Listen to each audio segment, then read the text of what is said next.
Alright, good day. Ayan, meron tayong ginagawa naman dito na muy sporty. Nung kinensil natin to, wala nang laman langis.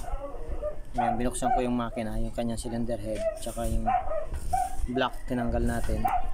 Ito yung nakita natin. Ito yung kanyang piston. Ayan. Bago lang to. Ayan. Ayan. Kayod kaagad yung kanyang piston.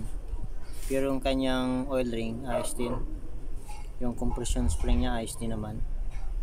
Tsaka yung kanyang block, ayan, may konting kayod pero hindi naman. Ayan ang ating kuko. Okay pa naman.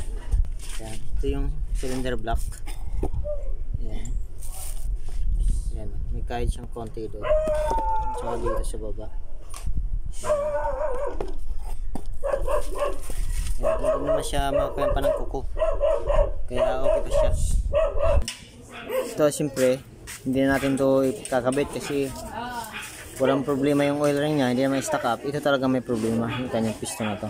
Nabigirit kaagad to. Kaya nagkaganyan. Meron naman tayong binili na dito. Ito ayos na to. Yan kakabit natin. Bago. Brand new to. Ayan. Piston ring. Ito yung kanyang piston ring. Piston pin. Ayan. Ayan, ito yung lock sa kanyang piston pin. Ayan, ito yung bago na natin nabili. Bagong bago. Standard STD. Ayan. Papalitan natin yan. Yung bago. Para hindi na kumain ng langis. Ayan. Thank you.